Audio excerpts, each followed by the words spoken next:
اللہ نے انسان کے غلبے کے لیے اس دنیا کے اندر، مسلمان کے غلبے کے لیے اس دنیا کے اندر، اس کی جیت، اس کی کامیابی، اس کی خوشحالی، اس کے سکون، اس کے راحت کے لیے سورہ آل عمران کی آیت نمبر 139 میں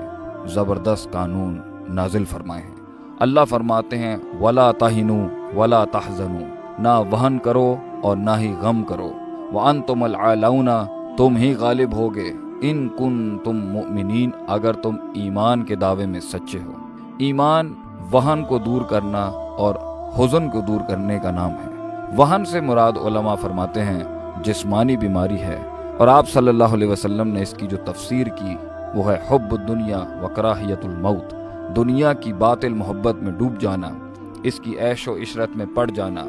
خواہشات اور شہوات میں مدہوش ہو جانا، اور موت سے غافل ہو جانا، اور موت کو مکروہ سمجھنا، اس سے نفرت کرنا جو انسان کو اس کے رب سے ملائے گی، کیونکہ یہ دنیا تو انسان کا قید خانہ ہے۔ جب انسان اس دنیا کی محبت میں ڈوب جائے گا تو وہ اس سے محبت کر بیٹھے گا اور اس کے اندر محنت نہیں کرے گا۔ اس لیے وہن کی بیماری کو دور کرنا، جسم کو کامل بنانا، جسم کو مضبوط بنانا، جسم کو منظم بنانا، اور اس سے وہ ساری چیزوں پر محنت کرنا جو انسان کی حسی اور جسمانی نشو و نما کے لیے ضروری ہے،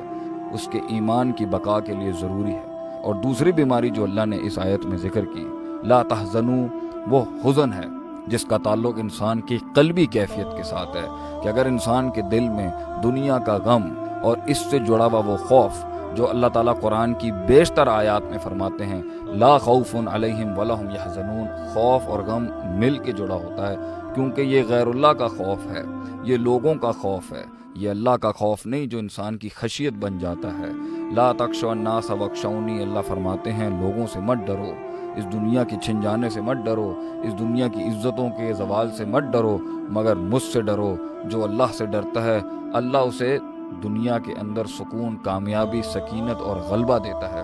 اس لیے دل کی بیماریوں سے آزاد ہو کے اللہ پر توکل، اس سے محبت، اس سے امید، اس سے رجا رکھ کے جسم کو مضبوط کر کے دونوں کی کمبینیشن کے ساتھ ایمان کو کامل کرنے پر ہی اللہ فرماتے ہیں انتم العلون، تمہارا غلبہ ہے، تم ہی غالب ہوگے، تم ہی کامیاب ہوگے۔ مسلمانوں کو ان دونوں بیماریوں کے اوپر سخت محنت کرنے کی ضرورت ہے۔